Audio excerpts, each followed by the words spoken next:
Julia Manchester is a reporter for The Hill. She joins us now from Washington. Julia, the upcoming impeachment hearings will be televised. How could that change the public perception of the impeachment inquiry? Well, Elaine, it's interesting. If we look back to the previous hearings and testimonies we've heard in the impeachment inquiry, they've all been behind closed doors. And essentially, after those, encounters behind closed doors, you hear Republicans and Democrats essentially coming out of those meetings with two different sides of the story and two different spins on this. So this will be an opportunity for the American people to see these hearings play out in the public eye, and they can make a decision for themselves. However, I think a lot of Americans have pretty much made up their mind on impeachment, or maybe on how they feel about President Trump going forward, or on the Ukraine issue. So I don't necessarily know if it's going to change the tide in all of this. A lot of Republicans are arguing that we've heard so much from this drip, drip, drip already that there isn't too much to learn anymore. However, it'll be interesting to see the public reaction, even though Americans do seem pretty dug in. Well, after the death of Elijah Cummings, the House Oversight Committee needs a permanent chair. When will we find out who that will be?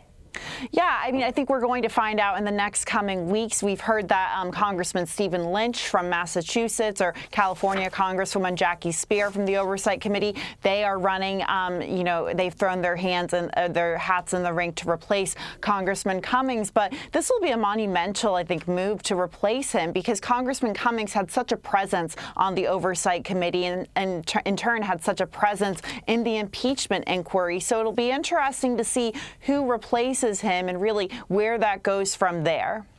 And let's shift to 2020. A new Morning Consult Politico poll shows Michael Bloomberg leading President Trump by 6 points in a hypothetical matchup. But the poll also shows Bloomberg in the lower tier of 2020 contenders among Democratic primary voters. If he does jump in the race, can he turn that around in the primaries?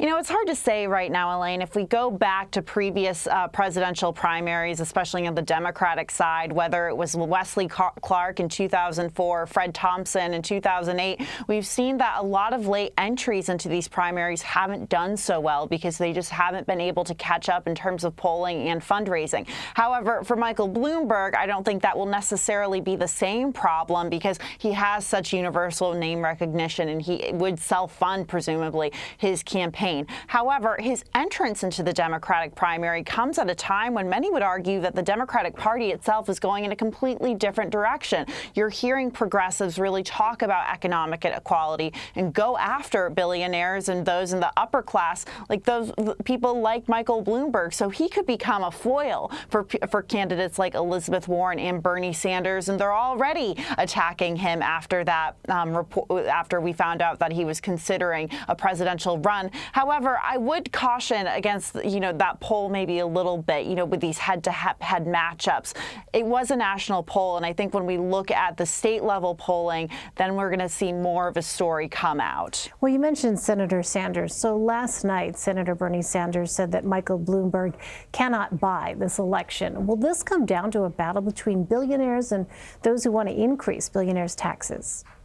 It very much could. And I think, billionaires have, like I said before, billionaires have been a foil for Elizabeth Warren and Bernie Sanders. So if Michael Bloomberg were hypothetically to be on a debate stage, I think he would be piled on top of by a number of candidates, even more than Elizabeth Warren and Bernie Sanders. And again, he's not the first billionaire to really come into this race. You have Tom Steyer, who has very much tried to buy his way in terms of advertising space.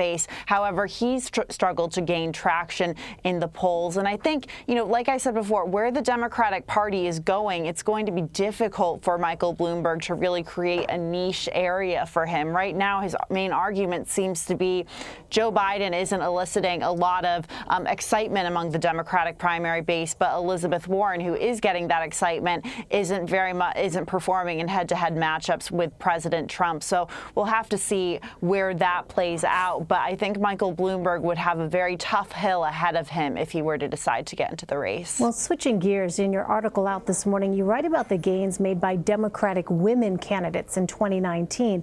This morning on CNN's State of the Union, Democratic candidate Senator Amy Klobuchar commented on the standard Democratic women candidates are being held to. Here's what she said.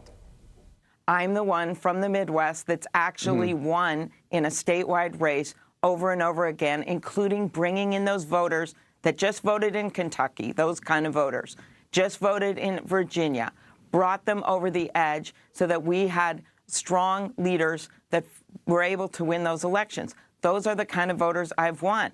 And that's not true of Mayor Pete. That's just a fact. Right. I also am someone that has passed multiple bills as the lead Democrat, important bills in Washington, D.C. He's had a different experience. We should be able to have those debates about candidates without being accused of being negative. All this is are questions were asked. And the last point I made in that article was that of the women on the stage, I'm focusing here on my fellow women senators, of Senator Harris, Senator Warren, and myself. Do I think that we would be standing on that stage if we had the experience that he had? No, I don't. Maybe we're held to a different standard. This is so interesting to me, Julia. Are the women in the field being held to a different standard? Is it possible to even know truly at this point if, in fact, there is some bias? Because this is a very sensitive question to ask about whether or not voters might be biased against women candidates. You know, Elaine, I would argue that women in this race and women in many other races in the United States, whether it's a local, state, or national level, are absolutely held to different standards. And there are a number of data points that back that up. Women, when they run for office, are asked many different questions then and face different scrutiny that men face. You know, with Amy Klobuchar in particular, I've really noticed the coverage of her campaign has been very interesting. You know, she doesn't seem to get the same kind of star power coverage like Mayor Pete Buttigieg gets, and not to discount his accomplishments as a South Bend, Indiana mayor, but she doesn't get that same, you know, coverage as being the moderate Democratic senator from the Midwest. Like she said right there, she has won a statewide race, and she has been successful in recruiting more centrist or moderate voters at a statewide level, and she doesn't feel like she's being held to that standard that or Pete Buttigieg or other male candidates are being held to that same standard. In terms of the negative coverage of her, you know, we've seen a number of headlines about how she treats her staff, or, you know, there was, you know, a kind of ridiculous, interesting article that came out earlier this year that talked about how she once ate a salad with a hair comb, and it's just the press seemed completely focused on that. And I don't necessarily know if a male candidate would get that same kind of level of scrutiny for, you know, incidents like that. I mean, I think unfortunately staffers on Capitol Hill and, you know, staffers in any industry are treated poorly, and I don't want to discount that. However, you don't see the same level of scrutiny, you know, applied to male bosses or males running for any elected office. I think there's just a number of data points to show that women just are held to a different standard. Yeah, it is an important question to keep in mind here as we move forward, but also reflects the diversity on this, you know, in this Democratic field. So, Julia Manchester, thank you so much. Really appreciate your time. Thank you.